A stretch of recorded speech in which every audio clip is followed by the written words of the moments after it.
اعوذ باللہ من الشیطان الرجیم بسم اللہ الرحمن الرحیم۔ السلام علیکم ناظرین، آپ دیکھ رہے ہیں الماس سنیاس و حکمت یوٹیوب چینل، جہاں ہم قدرتی علاج، روحانی شفا اور حکمت کے نادر خزانے آپ تک پہنچاتے ہیں۔ میں آپ کا میزبان حکیم علی رضا آج کی ویڈیو میں ایک نہایت طاقتور مگر حساس منفرد دوا پر ہے، جسے بچھناک میٹھا تیلیا ایکونائٹ کے نام سے جانا جاتا ہے۔ آج ہم اس کا مزاج، اس کے اصول پر مکمل جائزہ لیں گے۔ تعریف، اقسام، افعال، کیمیائی ساخت، حکیمی حوالہ جات، کن امراض میں استعمال کا ذکر ملتا ہے، مقدار کے اصول، احتیاطیں، اور آخر میں محفوظ، متبادل اور اس کو بنانے کا جو طریقہ کار ہے وہ سارا آپ کو پروسیس بائی پروسیس، یعنی کہ ساری ڈیٹیل اس کی آپ تک پہنچائیں گے۔ جو اس کے نام، پہچان اور اقسام ہیں اس کے جو نام ہیں اردو، ہندی میں بچھناک، بعض اور پنجابی میں اسے میٹھا تیلیا، عربی میں بچھناک، بیش بھی کہا جاتا ہے، اور فارسی میں بچھناک، انگریزی میں ایکونائٹ، مونکس ہوڈ، وولفز بین، اور کشمیری میں سے زبان میں سے موہری کے نام سے جانتے ہیں۔ یعنی ایک ہی چیز کے مختلف نام ہوتے ہیں۔ جو سائنٹیفک نام ہوتا ہے ایکونائٹ، زیادہ تر ہم اسی چیز پر ذکر کرتے ہیں، اور وہی پہچان کے مطلب ہوتا ہے، پودے کی پہچان جو ہے اسی سے ہوتی ہے۔ جو آپ وہ سائنٹیفک نام لکھ کے گوگل پر سرچ بھی کر سکتے ہیں۔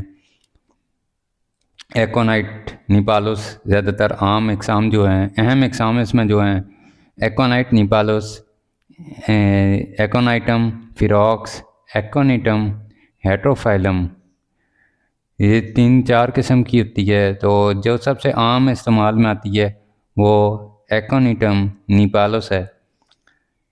جو اس کی شناخت ہے، پہاڑی علاقوں کا پودا ہے، نیلے جامنی پھول، دوا کے لیے زیادہ تر جڑ استعمال میں آتی ہے۔ تو یہ اسی جو پہاڑی پودا ہے اسی کی جڑ ہے، جسے بچھناک ہے، یہ اس طرح کی جڑ ہوتی ہے۔ یہی دوا کے لیے مشتمل ہے، یہی دوا میں استعمال آتی ہے اس کی جڑ، میٹھا تیلیا۔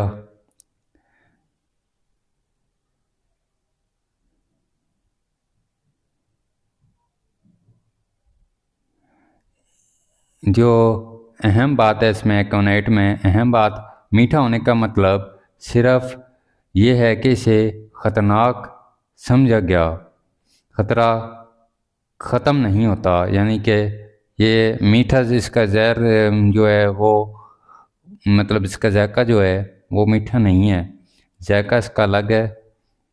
جو اس کا مزاج ہے گرم و خشک ہے،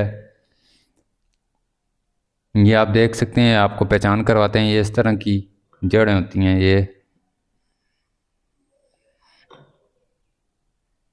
وولف بین، تو مونکس ووڈ کے نام سے آپ لکھیں گے تو یہ آ جائیں گی، یہ ایکونائٹ روٹس ہوتا ہے۔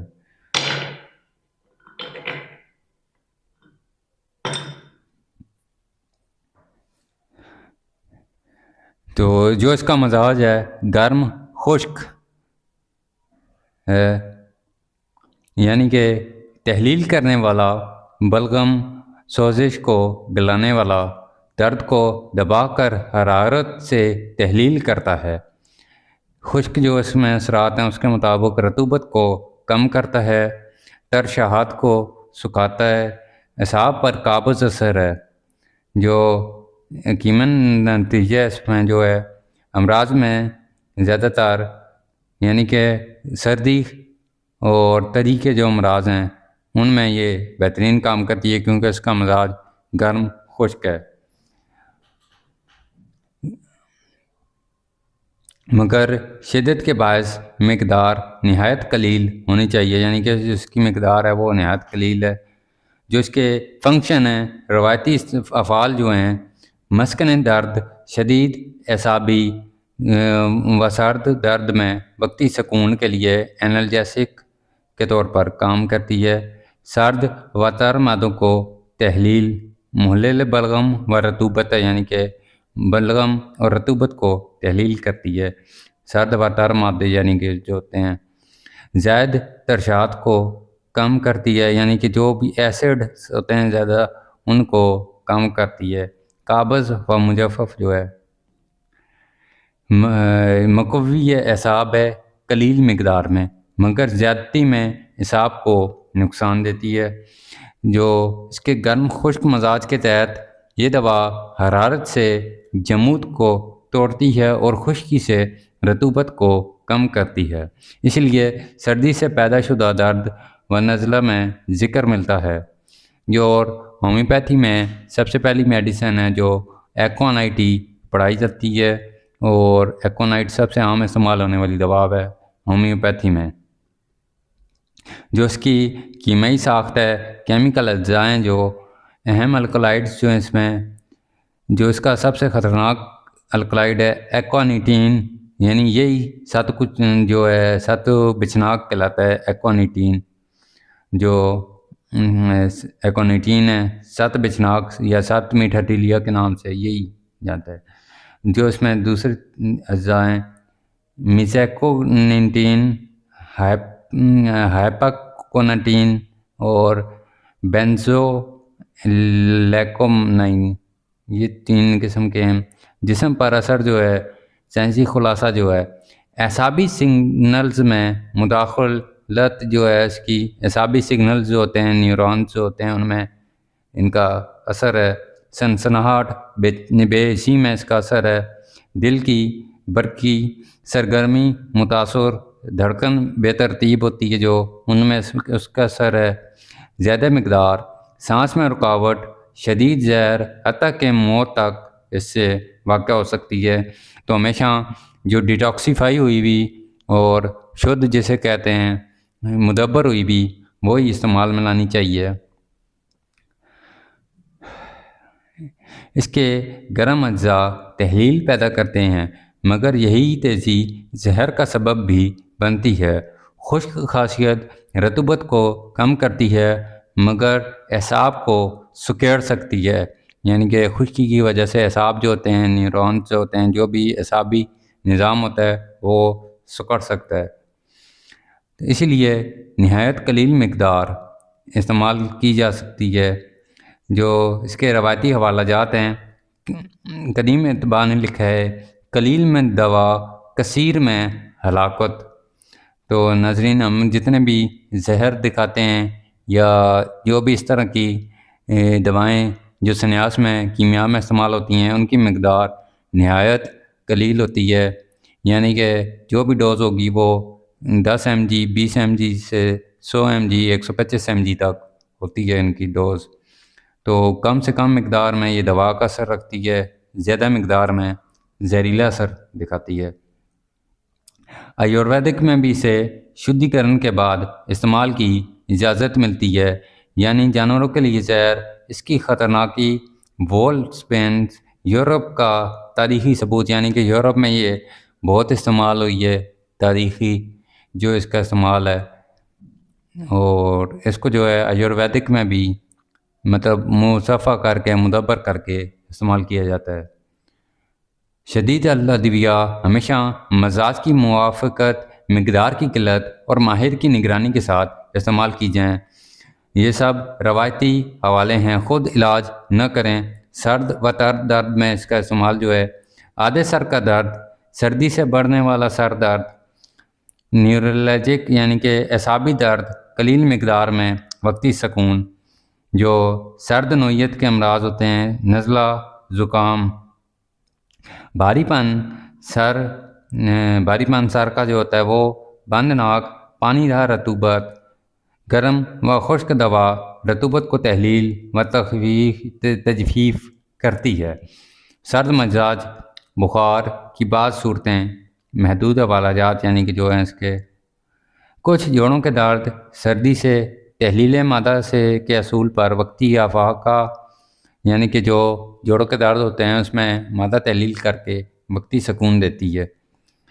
ناک کے ذریعے استعمال جو ہے اس کا کچھ مکاتب میں بچناک ناک کا ذکر ملتا ہے کیونکہ دماغ تک تیز راستہ ہے، تو اس کو جو سونگ کا اس کا استعمال کیا جاتا ہے، تو ہم نے صرف اس کا جو اورل استعمال ہے وہی کرنا ہے، اور وہ بھی مدبر کر کے اگلی ویڈیوز میں ہم اس کا مدبر کرنا اور فل ڈیٹیل کے ساتھ آپ کو سکھائیں گے۔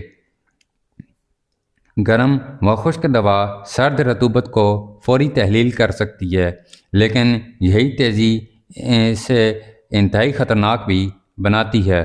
ناک کے راستے جذب بہت بہتر، زہر کا خطرہ کئی گنا بڑھ جاتا ہے، یعنی کہ ناک کے ذریعے بغیر مستند طبیب کے ناک کے ذریعے استعمال نہ کریں۔ جو اس کے ڈیٹاکسیفیکیشن پروسیس ہے، یعنی کہ مدبر کرنا اور اس کے زہر کو کم کرنا، تو وہ ہم اگلی ویڈیو میں آپ کو بتائیں گے۔ جدید معیار کے مطابق بھی خطرہ مکمل ختم نہیں ہوتا، یعنی کہ ڈیٹاکسیفیکیشن تو ہم وہ جس طرح دودھ میں ابالا دے کر کیا جاتا ہے، وہ عام جو طریقہ ہے وہ ہم آپ کو اگلے ویڈیوز میں اس کو مدبر کرنا بتائیں گے۔ جو اس کے مقدار اصول ہیں، قلیل سے قلیل مقدار، سوئی کی نوک سے بھی کم، جیسے استعارے ملتے ہیں، غیر مسلسل استعمال، ہمیشہ ماہر کی نگرانی میں اس کا استعمال، گرم و خشک مزاج کی بنا پر زیادتی جو ہے اس کی، شدید خشکی، اعصابی جلن، دل کی بے ترتیبی، لہذا مقدار میں ذرا سی لغزش بھی نقصان دہ ہے، یعنی کہ مقدار اس کی لازمی ہے۔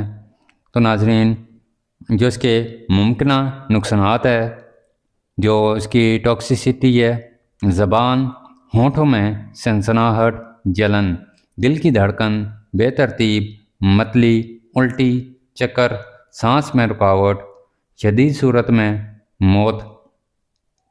ہرگز دل کے مریض جو ہے وہ ہرگز استعمال نہ کریں۔